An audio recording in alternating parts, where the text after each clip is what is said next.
की शुरुआत अहम खबर से कर रहे हैं, जहां भोजशाला के पास नमाज को लेकर अलर्ट पर इस वक्त प्रशासन बताया जा रहा है। नमाज की जगह की पहचान कर रहे हैं, ये धार कलेक्टर ने बताया है। नमाज पर सुप्रीम कोर्ट का आदेश मिला है। कलेक्टर ने कहा कि सुप्रीम कोर्ट का आदेश मिला है और ऐसे में नमाज के लिए अब जगह की पहचान की जा रही है। ये इस वक्त की बड़ी खबर आपको बता रहे हैं। भोजशाला के पास नमाज को लेकर, क्योंकि आज शुक्रवार का दिन है, जुमे का दिन है, ऐसे में अलर्ट जारी किया गया है और पहचान की जा रही है उस जगह की जहां पर नमाज अदा की जाएगी।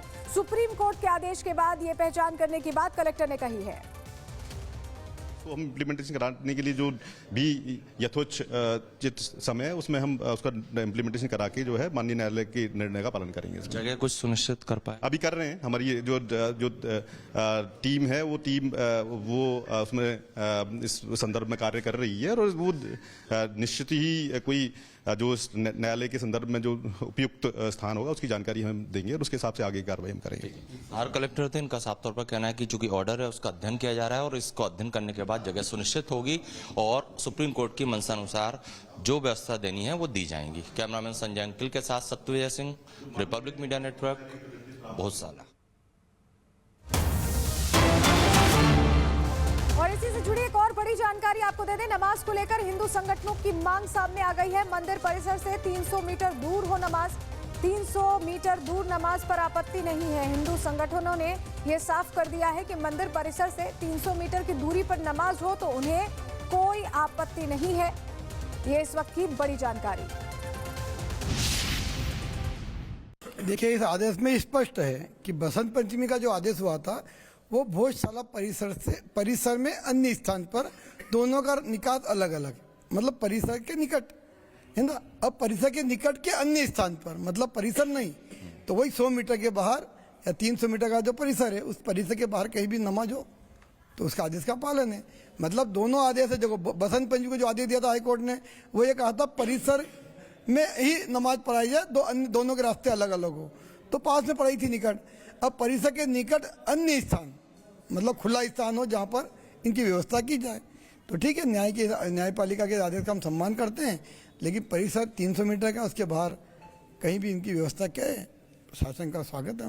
मतलब आपको भोजशाला परिसर में नमाज हो इससे ऑब्जेक्शन है, परिसर के बाहर अगर होती है तो आपको कोई आपत्ति नहीं? नमाज का विरोधी का है साहब। हमने नमाज का विरोध कब करा? हमने तो कहा कि हमारी माँ के मंदिर की पूजा होना चाहिए, तो उसमें भी स्पष्ट लिखा है। बसंत पंचमी आदेश में लिखा था भोजशाला परिसर में नमाज हो, पर दोनों के रास्ते अलग अलग हो। बसंत पंचमी आदेश था तो परिसर में जब आंगन और बाड़ा दोनों होता तो बाड़े में करी थी। अब भोजशाला के निकट अन्य स्थान, निकट के अन्य स्थान, तो निकट के अन्य परिसर के बाहर अन्य स्थान खुले में कहीं नमाज पढ़ने की प्रशासन व्यवस्था करेगा तो उसका स्वागत है। लेकिन मैं तो आज भी यही कह रहा हूँ कि भैया रहमत मस्जिद दे चुके हैं, बार बार मुसलमानों से निवेदन नहीं कि जब इसको आपके नमाज को अतिक्रमण मान चुके हैं तो इसी स्थान पर नमाज पढ़ने का जो आपका भ्रम है ये बंद करें। आने वाले समय में शहर की शांति बनी रहे, इसकी जवाबदारी का पालन करें, जवाबदार नागरिक बने और जो रहमत मस्जिद थी उसमें पढ़े। और इस खबर पर ज्यादा जानकारी के साथ हमारे सहयोगी सत्यविजय सीधे जुड़ रहे हैं, उनका रुख करते हैं। सत्यविजय, कोर्ट ने ये कहा है कि एक जगह चिन्हित करके नमाज के लिए दी जाए और अब हिंदू संगठन ये कह रहे हैं कि अगर वो 300 मीटर की दूरी पर हो तो उन्हें कोई आपत्ति नहीं है। लेकिन आज क्योंकि शुक्रवार का दिन है तो वहां पर आप किस तरह के इंतजाम देख रहे हैं, ये भी जानकारी दीजिए।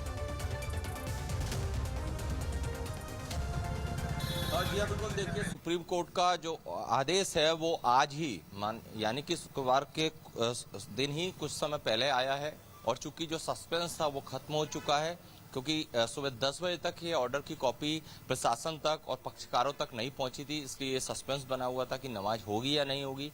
चूंकि ये आदेश की कॉपी आ चुकी है और इसमें साफ तौर पर सुप्रीम कोर्ट ने लिखा है कि जो भोजशाला है उससे सटे किसी खुले मैदान में नमाज अदा करवाई जाए। और चूंकि इस समय कुछ देर पहले ही हमने कलेक्टर से बात की, चूंकि धार कलेक्टर और एसपी दोनों ने इस आदेश को स्टडी किया, अध्ययन किया और इसके बाद अब कलेक्टर का ये दावा है कि वो ये सुनिश्चित करेंगे। अभी जो मुस्लिम पक्ष है और हिंदू पक्ष है, खासकर मुस्लिम पक्ष से जो है राय ली जाएगी, उनसे जानकारी साझा की जाएगी, उनको बताया जाएगा, एक रायशुमारी बनाई जाएगी और इसके बाद जो जगह सुनिश्चित होगी उस आधार पर कोर्ट को भी अवगत कराया जाएगा। लेकिन अभी की स्थिति में अभी की स्थिति में ये कहना बहुत मुश्किल है कि आज नमाज हो पाएगी या नहीं हो पाएगी, क्योंकि जो कलेक्टर हैं धार के, उनका यही कहना है कि चूंकि कुछ समय पहले ही उन्हें ये आदेश की कॉपी मिली है और इस कॉपी को पूरा स्टडी करना है, विधिक सलाहकारों से जानकारी लेना है, मुस्लिम पक्ष से बात करना है, एक ऐसी जगह सुनिश्चित करनी है जिससे कि मुस्लिम पक्ष मान जाए वहां पर वो नमाज पढ़ने के लिए, और वो मानते हैं या नहीं मानते हैं, इस पर अभी भी सस्पेंस बना हुआ है। जो बात आप कह भी रहे हैं सत्यविजय कि अभी ही ये ज्यादा देर नहीं हुई है जब ये फैसला कोर्ट की तरफ से दिया गया कि नमाज पढ़ी जाए, करीब पढ़ी जाए, तो ऐसे में अभी भी कलेक्टर ये कह रहे हैं, आपकी जो बातचीत हुई है कि अभी वो वेरीफाई कर रहे हैं वो जगह। बहुत शुक्रिया आपका जुड़ने के लिए और जानकारियां देने के लिए। लेकिन अभी तक ये तय नहीं हो पाया है कि आखिर नमाज कहां अदा की जाएगी, लेकिन इसको लेकर अभी कलेक्टर की तरफ से वहां पर जगह चिन्हित की जा रही। वहीं हिंदू संगठनों ने अपनी मांग भी रख दी है। इसी से जुड़ी एक डिटेल रिपोर्ट दिखा रहे हैं आपको कि पूरा मामला क्या है।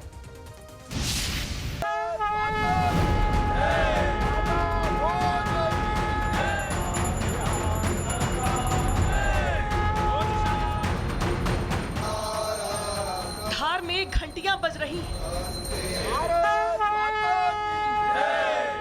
भोजशाला में शंख बज रहा है। अजान कहीं सुनाई नहीं दे रही।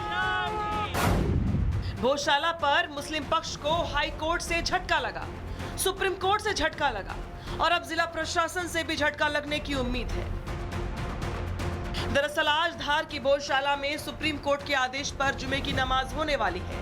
हालांकि नमाज की टाइमिंग पर अभी तक सस्पेंस बरकरार है, क्योंकि जिला प्रशासन के पास नमाज की जगह के आदेश से जुड़ी कोई फॉर्मल कॉपी नहीं पहुंची है। मुस्लिम पक्ष को भी इस पर कोई नोटिस नहीं मिला है, इसीलिए दोनों तरफ नमाज होगी भी या फिर नहीं, इस पर चुप्पी साध ली गई है। धार की भोजशाला पर बरसों से विवाद जारी है।